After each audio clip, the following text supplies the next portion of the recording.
नमस्ते everyone, Monika astrology में आपका बहुत बहुत स्वागत है। आज हम बात करेंगे कर्क लग्न की।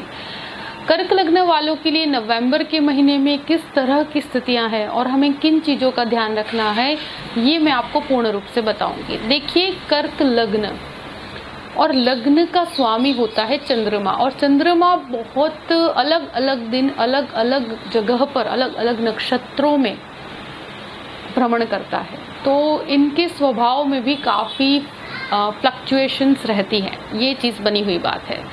मगर अभी जो स्थितियां हैं, गुरु और शनि सप्तम भाव में हैं और गुरु की पूर्ण दृष्टि आपके लग्न पर पड़ रही है। और ये एक ऐसी स्थिति है कि जब शुरुआत के 20 दिनों के अंदर आप सेल्फ एनालिसिस करेंगे सबसे पहली चीज़, और कोई नई बदलाव या नई कोई भी अपॉर्चुनिटी अगर आपके सामने आती है, कोई नया कार्य अगर शुरू करना है, तो ज़्यादा शंकास्पद स्वभाव से बचिएगा। सबसे पहली चीज़, अपने ऊपर आत्मविश्वास रख के अगर कोई भी चेंज करना चाहते हैं, कोई नई जगह पर ट्रांसफ़र लेना चाहते हैं, तो ये परिस्थिति आपको कुछ अच्छा देकर ही जाएगी। इसलिए घबराने वाली ऐसी कोई भी बात नहीं है। देखिए, कर्क लग्न वाले बहुत विचारशील होते हैं, हर चीज़ पर उनको डाउट होता है, हर चीज़ पर वो शंका करते हैं। तो अपने निर्णयों पे डाउट मत कीजिए। ये स्थिति ऐसी है कि गुरु आपको जाते वक्त, मतलब 20 तारीख को गुरु चेंज हो जाएगा, तो कुछ न कुछ चेंज देकर जा रहा है, आपको कुछ परिवर्तन देकर जा रहा है। तो ये एक ऐसी स्थिति है जिसके अंदर आप कुछ नए निर्णय भी ले पाएंगे। नए बिजनेस के अंदर आप एंटर होना चाहते हैं तो वो भी कर सकते हैं, कोई भी शुरुआत करना चाहते हैं तो एक ऐसी स्थिति है जिसमें बदलाव की स्थिति को स्वीकार करना आपके लिए अच्छा है।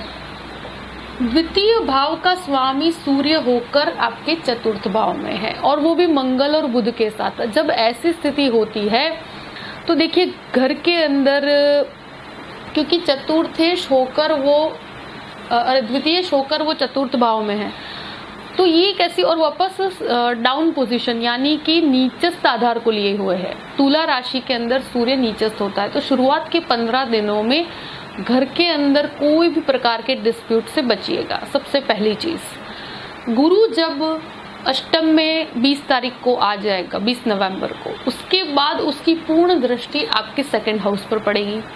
तो तब ऐसी स्थिति होगी कि जहां पर आपकी इनकम के सोर्सेस, नए नए सोर्स खुलेंगे, आपकी सेविंग्स होना शुरू होगी, और जो फाइनेंशियल प्रॉब्लम्स जो काफ़ी समय से आपको परेशान कर रही है, अब वो एक ऐसी स्थिति है जो आपको कुछ नया इनकम का स्रोत मिलेगा, और जो सेविंग्स नहीं हो पा रही थी वो अब हो पाएंगी, और खर्चों पर नियंत्रण भी आना शुरू होगा।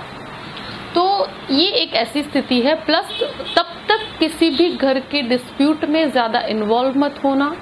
शायद आपके कहे हुए शब्दों का गलत मीनिंग निकाला जा सकता है, इसलिए हो सके तो डिस्प्यूट्स में मत पड़िएगा, और स्पेशली भाई बहनों के साथ कोई भी प्रकार के डिस्प्यूट में न पड़ा जाए तो बेहतर है। थर्ड हाउस का स्वामी बुध होकर चतुर्थ भाव में, और ये एक ऐसी स्थिति है जो बिजनेस के लिए, कोई भी बदलाव के लिए एक बहुत ही बेहतरीन स्थिति है। आप कोई पराक्रम करना चाहते हैं, कोई भी प्रकार का बदलाव करना चाहते हैं, तो एक ऊर्जा जरूर रहेगी। हाँ, सूर्य डाउन होने के कारण आपको, कहते हैं ना, डाउट रहेगा। प्लस ये एक 16 तारीख तक की स्थिति ऐसी है, उसके बाद सूर्य केतु का योग बनेगा पंचम में, ये ग्रहण योग है। मगर ये एक तरह से बेटर कह सकती हूँ, क्योंकि सूर्य काफी डाउन पोजीशन में तुला राशि के अंदर था, तो आत्मविश्वास की कमी हो रही थी। अब वो पंचम भाव में चला जाएगा, तो एक बेहतर स्थिति है, क्योंकि मंगल की राशि के अंदर सूर्य है, और ये सूर्य की ऊर्जा पॉजिटिव रहती है इससे। और कोई भी पराक्रम करना है या कोई भी प्रकार का बदलाव करना है, तो अब उसकी स्वीकृति हो पाएगी।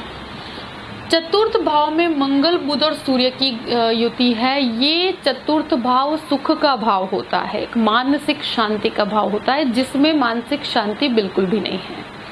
20 तारीख तक आपको बहुत संभल के रहना है, पारिवारिक समस्या में भी और कोई भी प्रकार का प्रॉपर्टी डिस्प्यूट है उसमें भी। गुरु जब अष्टम में आ जाएगा 20 तारीख को, उसकी पूर्ण दृष्टि नवम आपके चतुर्थ भाव पर पड़ेगी, नवमी दृष्टि। उससे क्या होगा, एक तो प्रॉपर्टी डीलिंग का कोई भी कार्य करते हैं, ब्रोकरेज का कार्य करते हैं, उनके लिए बहुत अच्छा है। बिजनेस वालों के लिए बहुत अच्छा है। प्रॉपर्टी खरीदना चाहते हैं या बेचना चाहते हैं, 20 तारीख तक के बाद आपके लिए बहुत बेहतर ऑप्शंस भी क्रिएट होंगे और आपका कार्य हो जाएगा। मातृभूमि से रिलेटेड कोई ऐसी प्रॉपर्टी है जिसको खरीदना या बेचना चाहते हैं, तो उसके अंदर भी ये गुरु आपको काफ़ी सपोर्ट करेगा। ये कमीशन संबंधित इंश्योरेंस का कार्य करते हैं, कोई भी प्रकार की डीलिंग का कार्य करते हैं, तो कोई भी कंसल्टिंग रिलेटेड कार्य करते हैं, उन सबके लिए ये बहुत बेहतरीन स्थिति है। तो इस तरह से बहुत अच्छा है, मगर मानसिक शांति आपको नहीं महसूस होगी, स्पेशली क्योंकि आपके जो घर की स्थितियां हैं, कुटुंब की स्थितियां हैं, उसमें आपके थोड़े डिस्प्यूट्स रहेंगे, उसके कारण आप मानसिक तनाव में रहेंगे। मगर इस चीज़ को जितना अवॉइड किया जाए उतना अच्छा है। और गुरु का प्लेसमेंट चेंज होने के बाद आपको मानसिक शांति ज़रूर प्राप्त होगी।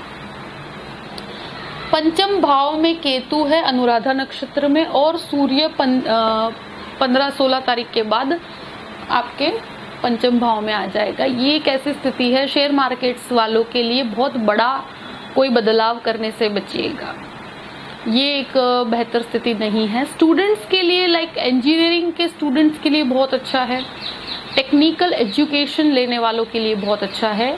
स्टूडेंट्स को जितना आप इनपुट देना चाहिए उतना नहीं दे पा रहे हैं, और इसके कारण क्या हो रहा है कि आप भटकने की स्थिति आ जाती है। जितना आपको फोकस करके अपने स्टडीज़ पे, एजुकेशन पे ध्यान देना चाहिए, वो भटकाव की स्थिति हो रही है। तो इस चीज़ से आपको बचना है। और मैं आपसे यही कहूँगी कि कोई भी इंजीनियरिंग या आप कह सकते हैं कि लॉन्ग टर्म पे मेडिकल स्टूडेंट्स के लिए भी बहुत अच्छी स्थितियां हैं, तो उसको लेकर आप बेटरमेंट की तरफ जा पाएंगे। और अगर कोई भी आप लेडी है जो चाइल्ड एक्सपेक्ट कर रही हैं, तो उनको बहुत ध्यान रखने की ज़रूरत है। हो सके तो बहुत ट्रैवलिंग न की जाए तो बेटर है। देखिए, छठे घर के अंदर शुक्र है, और ये शुक्र की स्थिति ऐसी है कि इससे जैसे कहते हैं ना कि डायबिटीज़ से रिलेटेड प्रॉब्लम्स होती है, तो ये बिल्कुल भी अच्छा नहीं है। प्रोस्टेट संबंधित समस्याएं भी शुक्र 6th हाउस का देता है। तो इस चीज़ का अगर कोई भी प्रॉब्लम है तो उसके चेकअप्स करवा लीजिएगा। और देखिए, ये एक स्थिति ऐसी है क्योंकि गुरु की पोजीशन ऐसी है अभी कि कोई भी प्रकार का लोन अगर लिया जाए तो उसे मैं योग्य नहीं मानूंगी, अभी नहीं मानूंगी, क्योंकि हो सके तो लोन्स को अभी जितना अवॉइड किया जाए उतना अच्छा है। बहुत ज़्यादा लोन, बहुत बड़ा लोन न लिया जाए। आप अगर वेल प्लान्ड होकर, आपके पास उस प्रकार का प्लानिंग है और उससे रिलेटेड अगर आप अपने कंफर्ट जोन के अंदर रहकर अगर कोई भी लोन लेते हैं तो कोई प्रॉब्लम नहीं है। मगर बहुत अनएक्सपेक्टेड लोन लिया जाए तो वो आपको बहुत प्रॉब्लम दे सकता है, तो उससे बचिएगा। सप्तम भाव में गुरु और शनि है। देखिए, गुरु बहुत नीचस्थ आधार को लिए हुए है, तो पत्नी के साथ डिस्प्यूट्स की संभावनाएं, शंकाओं की संभावनाएं बहुत ज़्यादा है।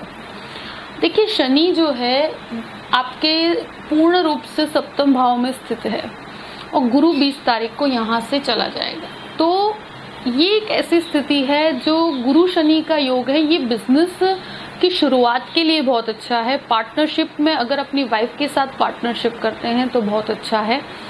मगर ये मैरिड लाइफ के अंदर कुछ ऐसे डिस्प्यूट्स क्रिएट करता है जिससे आपको मानसिक तनाव रह सकता है। मगर धीरे धीरे ये संभावनाएं ऑटोमेटिक अच्छी होगी। देखिए, गुरु का यहाँ से पास होकर अब नीचस्थ अवस्था को छोड़कर आपके अष्टम भाव में जाना एक तरह से रिसर्च के लिए बहुत अच्छा है। बिजनेस के अंदर आप मशीनरी बिजनेस, कंस्ट्रक्शन बिजनेस करते हैं बहुत अच्छी स्थितियां हैं। मेडिसिन से संबंधित कोई भी बिजनेस करते हैं बहुत अच्छा है, क्योंकि मंगल की दृष्टि भी पूर्ण बनी हुई है। मशीनरी संबंधित कार्यों वालों के लिए बहुत अच्छा है। इंजीनियरिंग की फील्ड वालों के लिए बहुत अच्छा है। आईटी इंजीनियर्स के लिए बहुत अच्छा है।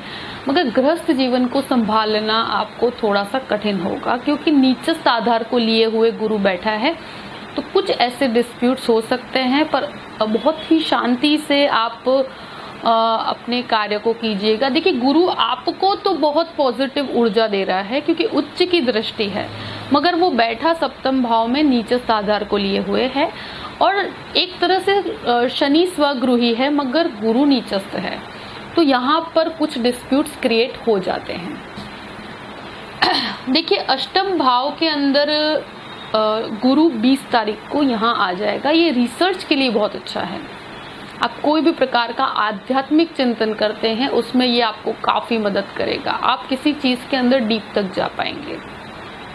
कोई भी रिसर्च जो फॉरेन संबंधित एजुकेशन है, और स्पेशली आईटी इंजीनियरिंग है, या कोई भी प्रकार के स्टूडेंट्स, और स्टूडेंट्स में आप ये भी कह सकते हैं कि एमबीए के स्टूडेंट्स या फाइनेंस संबंधित स्टूडेंट्स, या इस तरह की कोई भी एजुकेशन के लिए अगर आप बाहर जाना चाहते हैं, विदेश जाना चाहते हैं, तो 20 तारीख के बाद गुरु यहाँ आएगा। उससे उसकी पूर्ण दृष्टि 12th हाउस पर पड़ेगी। ये विदेश के छात्रों के लिए एक बेहतरीन स्थिति है।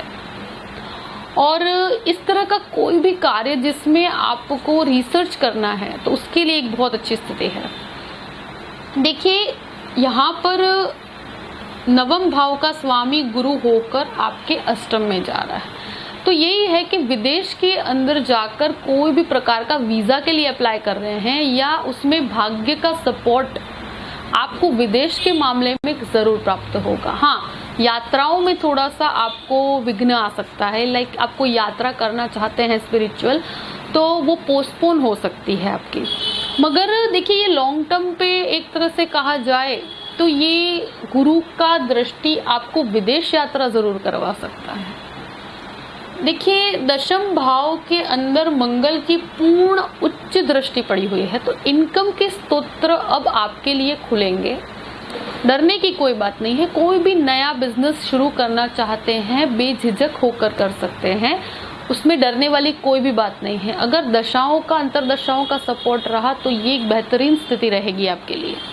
और मंगल की ऊर्जा के कारण इनकम के स्तोत्र आपको जरूर प्राप्त होंगे। देखिए, ये एक ऐसा है कि बिजनेस के लिए एक बहुत बेहतर स्थिति है, क्योंकि सूर्य भले ही नीचस्थ आधार को लिए हुए हैं, मगर सूर्य मंगल बुध की युति जो होती है वो एक बिजनेस के लिए बहुत अच्छी होती है, क्योंकि एक ऊर्जावान स्थिति है। और उसकी पूर्ण दृष्टि होने के कारण कार्य के अंदर ऊर्जा बनी रहेगी। आपको डाउटफुल या शंकास्पद अपनी क्षमताओं पर डाउट करने से बचिएगा, और अनुभव के बेस पर आगे बढ़िएगा, क्योंकि आपका अनुभव आपको कभी भी गलत दिशा नहीं दे पाएगा। और राहु आपके 11वें भाव में है, और 11वें भाव का अधिपति आपके 6th हाउस में है। ये एक तरह से राहु की स्थिति ऐसी है जो आपको पूर्ण लाभ दे रही है। आपको कहीं ना कहीं कोई ना कोई ऐसा माध्यम जरूर प्राप्त होगा जो अनएक्सपेक्टेड आपको कोई ना कोई इनकम हो जाएगी। तो इस तरह से बिल्कुल भी घबराने वाली कोई बात नहीं है। इसके आप क्या है, चंद्र का लग्न है, तो कर्क लग्न यानी चंद्रमा, और चंद्रमा बहुत भटकाव की स्थिति देता है।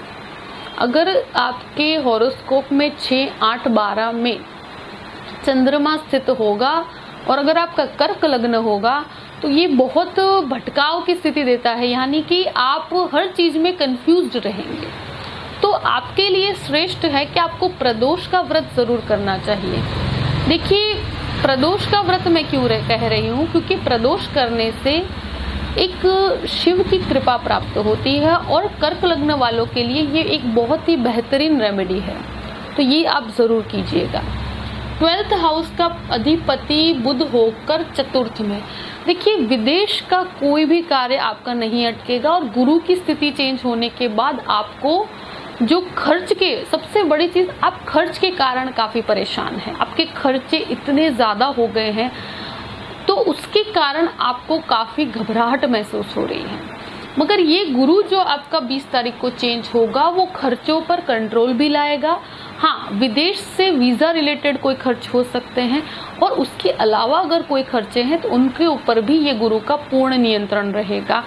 और सेकंड हाउस पर गुरु की दृष्टि होने के कारण इनकम के स्रोत भी आएंगे और आपका प्रॉपर्टी का कोई भी कार्य अटका हुआ है तो वो भी आपका हो जाएगा। तो बिल्कुल भी घबराने वाली कोई बात नहीं है। मैंने पूर्ण रूप से पूरी परिस्थिति का अवलोकन करके आपके सामने रख दिया है। पूरा ही महीना उस हिसाब से प्लान कीजिएगा और बिल्कुल भी चिंता मुक्त होकर और अपने जीवन को अनुभव के बेस पर आगे बढ़ाइए और पूरे ही महीने को प्लान कीजिए। आप ये वीडियो आपने देखा और मैं यही चाहती हूँ कि इसके माध्यम से आप अपने महीने को अच्छे से प्लान करके आगे बढ़िए। अगर आपको वीडियो पसंद आया है तो आप लाइक भी कीजिएगा और सब्सक्राइब भी कीजिएगा। आगे भी हम सबसे जुड़े रहिएगा। अगर आप कंसल्टेशन लेना चाहते हैं तो डिस्क्रिप्शन बॉक्स में मैंने ईमेल आईडी दे दिया है। उस ईमेल आईडी पर आपकी बर्थ डिटेल्स आप भेज सकते हैं astrologymonica@gmail.com। इस पे आप अपनी बर्थ डिटेल्स भेज सकते हैं। Thank you so much. जय श्री कृष्ण।